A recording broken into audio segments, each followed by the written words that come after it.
We are racing for the planet.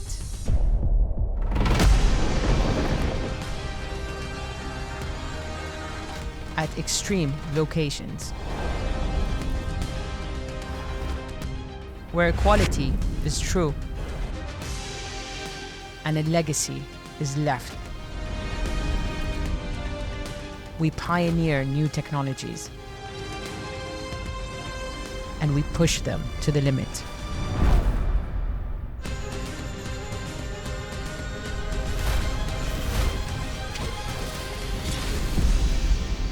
Extreme E is back.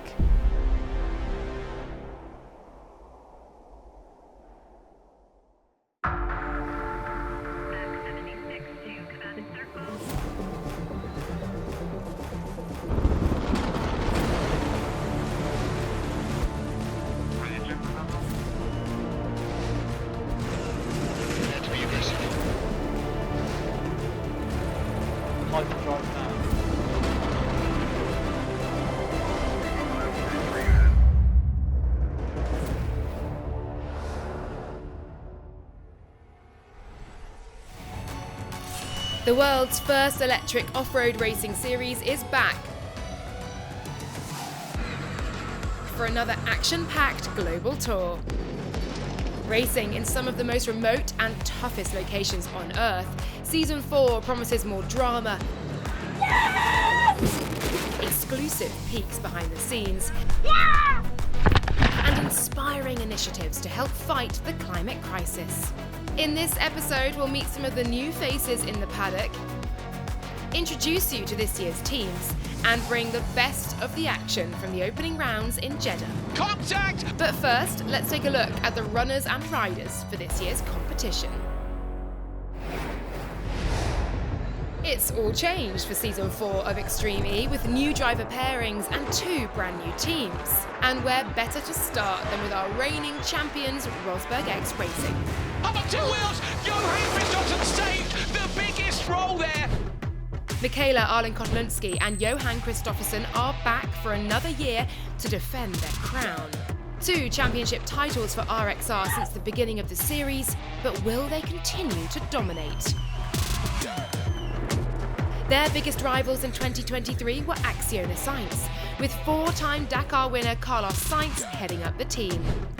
Laia Sanz is back, looking for redemption after coming so close to winning the title last season, and bringing new energy to the team is rapid Jamaican Fraser McConnell. Also shaking up their squad is Neon McLaren. Season 2 champion and Dakar winner Cristina Gutierrez is paired with the man who's nearly won everything, Matthias Ekstrom. They'll be a big threat this year. A brand new all-American team joins the Extreme E lineup, Legacy Motor Club, headed up by 7-time NASCAR champion Jimmy Johnson. With Jimmy unable to contest the opening 2 rounds of the campaign due to a clash with the Daytona 500, US compatriots Travis Pastrana and Gray Ledbetter will be behind the wheel for the Desert X Prix. And there's another new team to the championship, but this time with familiar faces to the Extreme E paddock. Timo Scheider and Clara Anderson join forces together with new team Sun Minimeal, both eager to start the season on a high note. Veloce Racing is back and retains the same driver lineup, Kevin Hansen and Season 1 champion Molly Taylor. They had an incredible season last year, winning the last round in Chile and finishing 3rd overall in the standings. A strong pairing that will no doubt be fighting for victory right from the start. Andretti Autotequila are also back with the same squad. They are the only team to have kept their original driver pairing of Katie Munnings and Timmy Hansen since the first ever Extreme E event. This year, they will want to get back to winning races and fight for the championship. And last up, JBXE, owned by F1 World Champion Jenson Button. They keep rallycross specialist Andreas Backrad, who'll be sharing the driver's seat with a new addition to the Extreme E paddock, Dania Akeel. She has plenty of experience driving in the desert and is the first ever Saudi driver to enter the championship. A fantastic lineup that will make Season 4 a year to remember before the new Extreme H series kicks off in 2025.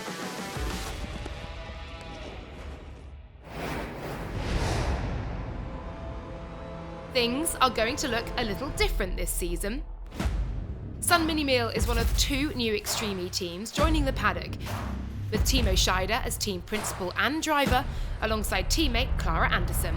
Extreme E developed the last couple of years into a very, very competitive championship around the world. I started as a track designer in Extreme E. Then I got the reserve driver and now I'm a full-time driver and team principal. So my history in the championship is quite cool and I really loved it. Every single day on site is a challenge, but also excitement. To line up with Clara is a very special situation for me because she's a well-known female driver in the paddock, super strong, super quick. I'm super proud to sign her as my teammate.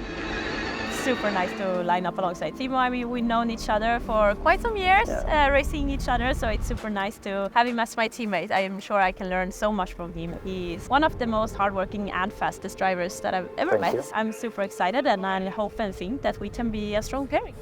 We had a hard time, I would say, the last couple of weeks. Since then, we have been working flat out and I'm so proud to be here now. And being the driver and the team principal at the same time is a complete new challenge. I figured out I have to suddenly take decisions I never had to do before, but also it's very, very interesting. My target was straight away to set up everything as good as possible, to have a competitive team lineup. My minimum aim to get the right people with experience inside the team. If we wouldn't have got all these people working for us now in the background, we probably wouldn't have done this because these guys are making the job. These guys are giving us the tool and the weapon to fight against the others. We're here to race, we are so excited and I think this is the most stacked grid that we've ever seen in Extreme E. Racing became very, very competitive.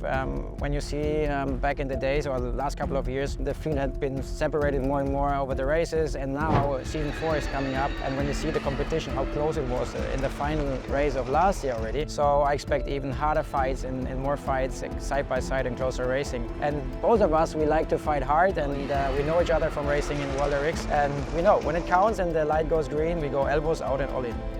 Coming in as a new team, of course it will take some time. We have all the ingredients that what we need for success and we're both experienced drivers in the championship, but everything can happen in Extreme E, of course. So I think we will take it step by step, but for sure we want to be on the podiums and we want to be competitive and we want to be a strong team. So, how would Sun Minimeal fare in their first ever Extreme E race? In the opening qualifying heat of Season 4, they were up against Neon McLaren, Veloce Racing and JBXE. Away from the line, it's a good start on the outside for Andreas Backrud. Now though, you can see Noah hyperdrives used by everybody running off the line. Ekstrom's got that inside line. Kevin Hansen comes around him fairly smooth through this long run up to the first corner. Backrud trying for the long round the outside move. I think Ekstrom's going to see though and shut the door on him there. Kevin Hansen leads for Veloce into the first crest over 3. Okay, good job, we are leading. Keep focused in the front now. Good momentum here. Clara Anderson trying to close down the back of Andreas Backrud, couldn't be closer. 0.9. Car behind has hyper. The Noah hyperdrive enabled. She was just behind the car of JBXE, Andreas Backrud, but she's lost out. I think JBXE just managed to catch her on the inside, so she's lost out, but can she do it again? Anderson contact with Backrud into the switch for the first time this year. Veloce Racing had a healthy 7.2 second lead at the switch, while Sun Minimeal got the jump on JBXE, moving up to 3rd. Good, we are in front JBX. Come on, Timo, keep pushing. Molly Taylor dominated the final laps of the race to win for Veloce Racing, with McLaren in P2. A solid debut for Sun Minimeal as they ended up 3rd. And they're off. It's the green light and the first off the line are Andretti. Legacy getting left behind a little bit. Everyone using their Renault hyperdrive, but it's Katie Munnings with a really nice start. She'll go round to the right. RXR taking that wide line around the waypoint 1. Who will get this? Yes, it's RXR, Christopherson from Munnings, Sands and Ledbetter at the back. Johan Kristoffersen never looked back after that great start, building up a comfortable lead as Michaela Arlen-Kotlunski brought it home for RXR in P1. Well done, everyone. Good start to the day. Good job, everyone.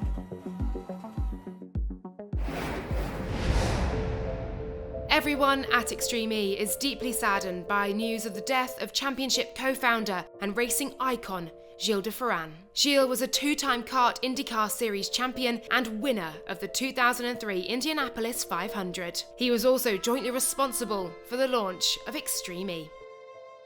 You know, Gilles de Ferran was a great friend. Him and I remember breakfast in my house in London. We came up with the concept of Extreme E. He was the one who gave me the idea to go to remote locations, and he was a great hero of motorsport. Longtime friend, a racer, one of the most humble people I've ever met, given his level of accomplishments. He was a very valued member of our racing team, of the racing community, a great personal friend who I'd known for 20 plus years. Very sad, but his family wishes that we celebrate. And so we're going to do that together and hopefully in victory lane, because that's the game plan. Gilles was an incredible individual and unique in being a race car driver, that his skills and his talents passed beyond just driving cars, team ownership, team management and so on. It was a great source of advice. We would bounce ideas backwards and forwards. Big loss to motorsport and motor racing fans the world over, and to me personally, of course. He was such a huge part of the McLaren family, of course. And the one thing that really struck me at the time was the fact that although I've been involved in motorsport for a relatively short period of time and he's really reached hero status, I think it was incredible that he just treated everybody as an equal, always willing to share his knowledge and his passion for motorsport. Gilles was truly a racer, but also a gentleman. He was an amazing human being. We spent so much time right here where we are now in the Santa Elena.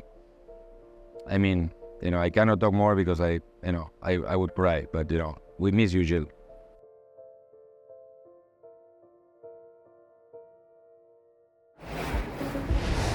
The second qualifying heat, and Acciona Sainz, Legacy Motor Club and JBXE were all planning to improve on their earlier performance.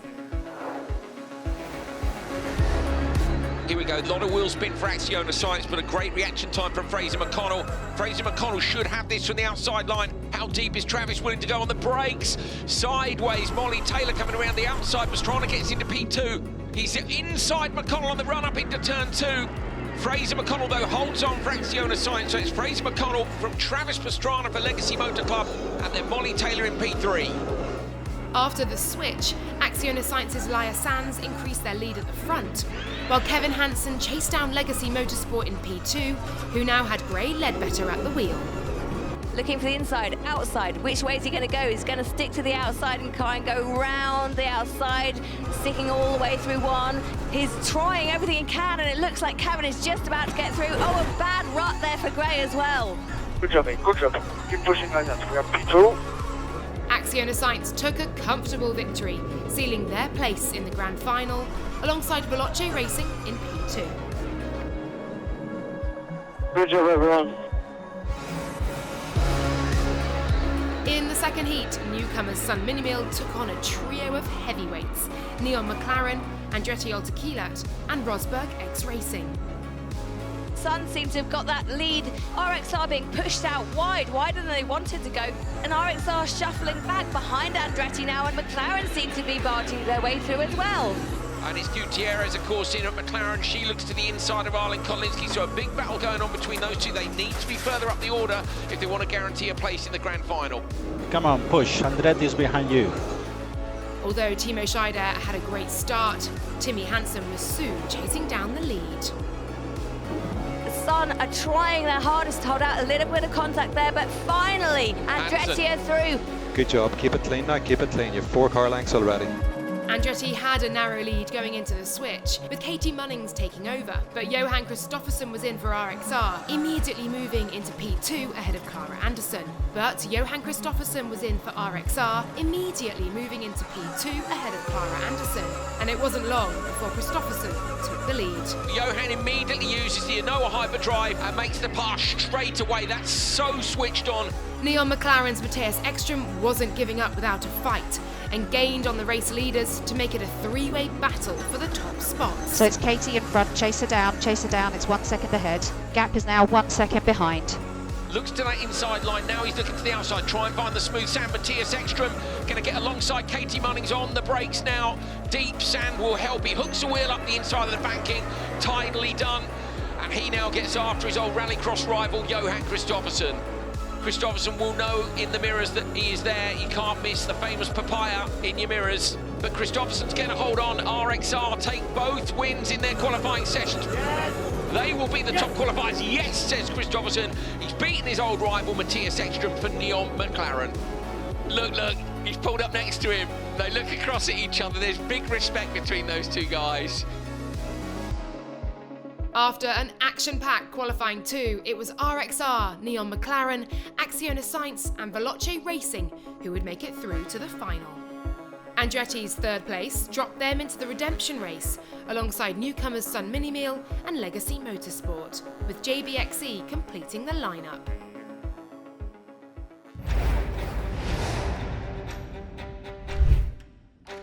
Another new face in the paddock this season is Extreme E's first Saudi driver, Dania Akeel. She's joining Jenson Button's team JBXE for her home race, alongside new teammate Andreas Backerud. And she's followed Extreme E as a fan right from the very start. I am a new driver to Extreme E, and I'm very happy to be here. I followed Extreme E since season 1. It always just looks like they find the most beautiful spots on earth and race there. We're here in an area called Kholeis. I'm from Jeddah, which is about an hour and a half away from here. I live there with my grandmother. It's a wonderful place. This is very close to the Red Sea, but it's a bit inland. So you have really nice sandy dunes. Not too far away, you have these beautiful rocky mountains and some nice rally-style twisty tracks. So it's a really diverse terrain. I can already see that there's a lot to learn in terms of finding the right racing line, how to work with others on the track, other cars. I think that will help me a lot with what I do, which is cross-country racing. When you're in the open desert, I think you can learn a lot from these sprint races. I love the atmosphere between the drivers, you have a teammate. To be completely honest with you, I just want to use these 2-3 days for the practice sessions to just get to know the car a little bit. When it comes to performance and comparison to the other drivers, I haven't thought too much about that. I have no idea as to what that journey is going to look like for me over the season. The fact that the race is at home for me, it made it easy. And it's a good feeling, you know, my parents plan to come and watch, my aunt and uncle. My biggest fan, I think, is my grandma. Maybe she's my biggest fan, I don't know, but she's very sweet and I always update her about my races when I come home. And she follows rallies now. It inspires me also to try to do well. You know, before my last race, when I was leaving, I was going to drive a new car. Usually she tells me, be safe, good luck, take care. But this time she said, you know, have fun and do well. I said, okay. So it's nice, it's good support. She gives me a lot of advice on how to manage myself, how to manage emotions, which in racing is crucial. I try to deliver my best when I drive, and I think it's important to show commitment. It's important to take opportunities like this seriously, because it is a privilege to drive cars, to compete in a global level. It's a privilege, and it takes work. And I think if there are kids watching, I would love them to know that they can do anything they want to do at the highest level of competition, but they need to do the work, and they need to be patient. Patience is the biggest asset. So if kids are watching and they're inspired, these are the values that need to get you to the top levels.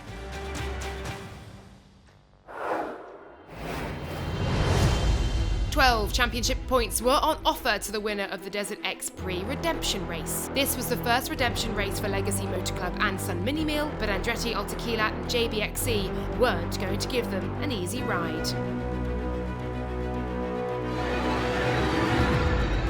Backerud with a good start on the outside. Munnings is the first to use a hyperdrive. Look at the difference 400 kilowatts makes as Katie Munnings streaks into the lead. Good job, you've got 2 car lengths. The other 3 cars are side by side. Backerud goes round the outside, moves over to P2 in the background. Anderson side by side with Gray Ledbetter. Gray Ledbetter going to try and hold on as she comes around the outside of this one. Contact between them up and over the crest. Surely side by side, wait for them to appear. Oh, and she's just got the better of her. So Gray Ledbetter into P3 for Legacy Motor Club. Brilliant start by the 19-year-old. But out front it is Katie Munnings leading from Andreas Backerud. Andretti Akeel's Katie Munnings continued to build on her lead, increasing the gap to over 4 seconds ahead of her rivals as they entered the switch zone. But it was the competition between the new teams that was really hotting up, with Sun Minimeal overtaking Legacy Motor Club as Travis Pastrana took the wheel. Go, go, go, go, go! Pastrana's got a chase on now for Scheider. Meanwhile, Timmy Hansen out front is stretching his lead. But Pastrana and off to the side of the road. He waves at Timo Scheider. Travis Pastrana waves at Scheider and moves up a position. Big grin on the American's face. It's fantastic. Look, they're all laughing away. Here it is, Pastrana closing that gap. Now he's got to find a way past. Car outside. Keep pushing. Travis comes around the outside line now, carrying more pace, side by side with Dania Akeel. Lovely pass. The American legend makes another pass in this one, up from P4 into P2. So it is Munnings and Hansen for Andretti Akeel who win the first final of the year. It's the redemption race at round 1. Good job, mate. That's 22.7 seconds over Travis. Yeah, that's crazy, guys. Thank you, guys. Fun, boys. Thank you for an amazing car. Oh, great job. Really proud of her.